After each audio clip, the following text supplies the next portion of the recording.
Mr. President, it's now been almost 5 months since our intelligence community first detailed how Russia launched a cyber act of war on America and our last presidential election. 5 months. And in those 5 months, how many times have my Republican colleagues come to the floor of the Senate to discuss this national security threat, this cyber attack by Russia? How many times has the party of Ronald Reagan, who so clearly understood the threat of the Soviet Union, spoken on the Senate floor about this Russian cyber attack on America? Zero. That's right, zero. They have found more than 35 occasions to talk about stripping health care from millions of Americans and have made time to urgently rush votes dismantling environmental and anti-corruption regulation. But to talk about how a former communist KGB official launched a cyber act of war against America aimed at eroding trust in our historic democracy and electing a candidate seen as more sympathetic to Russia? Zero. Not once. Mr. President, why would Russian dictator Vladimir Putin favor President Trump in the last election?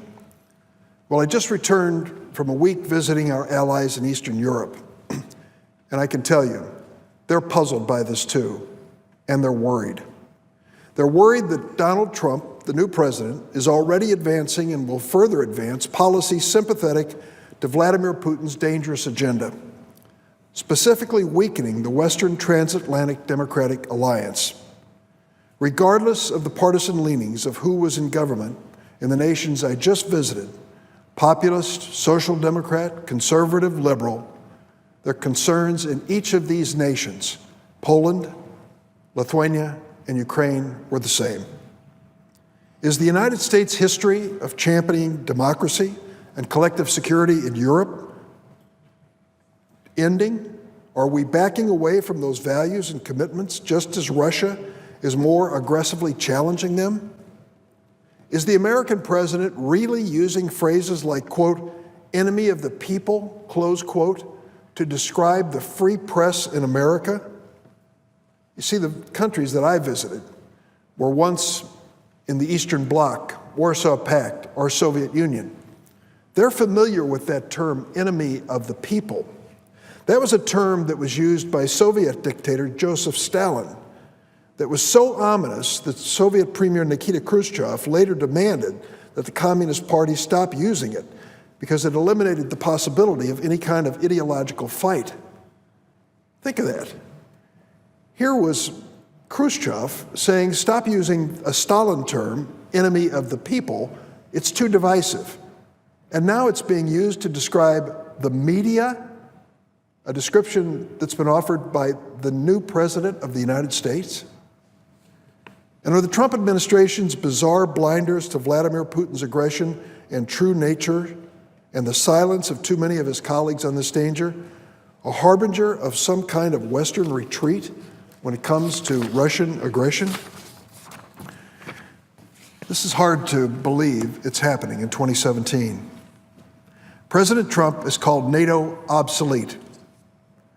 That is a stark and completely wrong statement. So bad that it required the Vice President of the United States to travel to Munich, Germany last week and reassure our allies, who've been part of our alliance since World War II, that NATO was not obsolete. When has that happened in history? That the President of the United States would make such a sweeping, erroneous, dangerous statement about the most important alliance in the world and then send his vice president out on a repair job. The president has surrounded himself with people like Steve Bannon, who reportedly once called himself a Leninist and seems bizarrely sympathetic to Putin's dictatorial model and weakening the European alliance.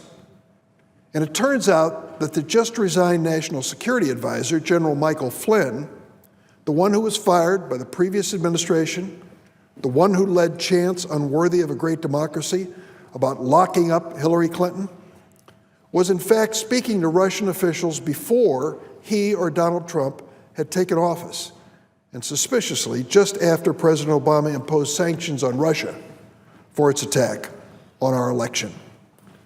President Trump still refuses to release his tax returns to clarify what his son said in 2008 regarding Trump's businesses, seeing, quote, a lot of money pouring in from Russia, close quote. President Trump even said yesterday, quote, I haven't called Russia in 10 years, close quote. That's hard to verify. He spoke to Vladimir Putin on the telephone just a month ago, which was following, incidentally, a day later by renewed fighting by the Russian-backed separatists in Ukraine. And President Trump visited Russia in 2013. He tweeted at the time, I quote, I just got back from Russia, learned lots and lots. Clearly, he didn't learn enough about Vladimir Putin.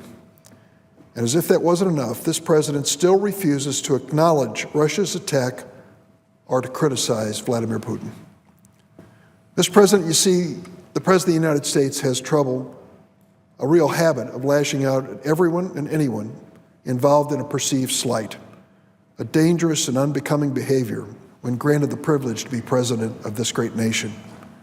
In fact, the vast number and range of those attacked or insulted via Twitter is so significant that I would need considerably more time here on the floor of the Senate to list all of the targets of President Trump's attacks on Twitter.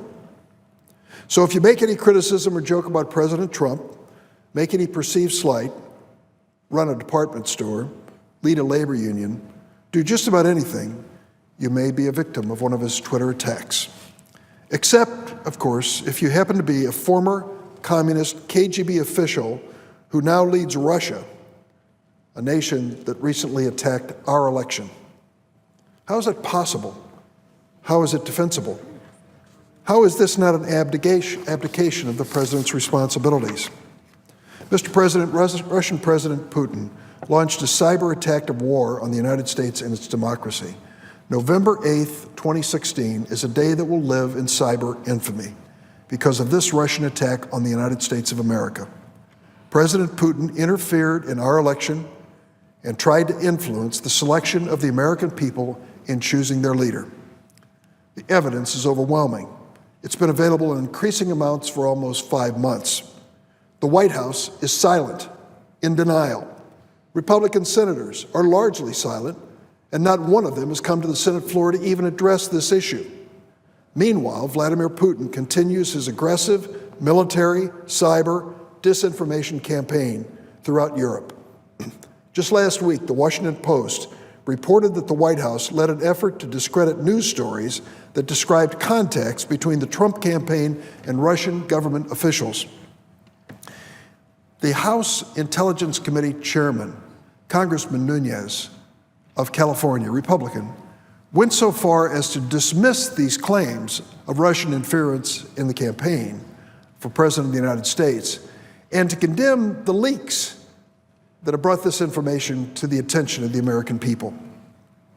Rather than doing their part to ensure an impartial, independent investigation of these chilling facts, the White House has tried to spin it out of existence.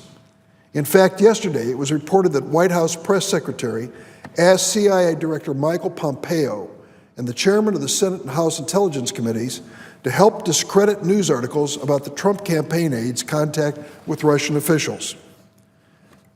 John Brennan, who was head of the Central Intelligence Agency under President Obama, was asked in an interview last night if he could imagine being contacted by the White House and asked to spin a story one way or the other. He said it was unthinkable. It just wasn't done under previous administrations. Here we are not even 6 weeks into this presidency, and it's already happening. Can anyone here, anyone imagine what would have happened if the situation had been reversed? I can just imagine the howls of treason and impeachment. Not a single nominee would be confirmed until there were answers and accountability. If this had happened and there was an effort by the Russians to influence an election in favor of the Democrats. What has happened, my friends on the other side of the aisle? When will they put the country that they've sworn to represent and to uphold above any partisan consideration? A Polish expert that I ran into during my journey summed all this up wisely when he said, If the United States does not respond to the Russian attack on its own election, Putin will feel he has a free hand to keep taking destabilizing actions in the West. There was a time in Washington when national security issues were bipartisan. Politics used to stop at the water's edge, and the security of the nation meant putting aside partisan agenda to face a common threat. It's time to return to that tradition. We need an independent, transparent investigation of this Russian involvement in our presidential election. We know the voters list in my home state of Illinois was hacked. We know that some 17 different intelligence agencies have told us unequivocally that Russia did everything in its power to try to change the outcome of this last election. We are told that there could have been up to 1,000 Russian trolls sitting in headquarters in Moscow trying to hack into the computers of people in the United States to influence the outcome of this election. We know that coincidentally, some 2 hours after a very controversial negative story came out against Donald Trump, that the Russians released information that they had hacked from the campaign of Hillary Clinton. 2 hours. A coincidence? Not likely. There's a lot of information that needs to be followed up on. No conclusions can be reached until there is a thorough, independent, credible investigation. I worry about using the intelligence committees for this purpose. These committees and their activities are important, critical, but they're largely invisible, and their deliberations are interminable. And we're waiting, hoping that they will come up with information to help us spare the United States from a future attack by Russia or any other country on the sovereignty of our nation.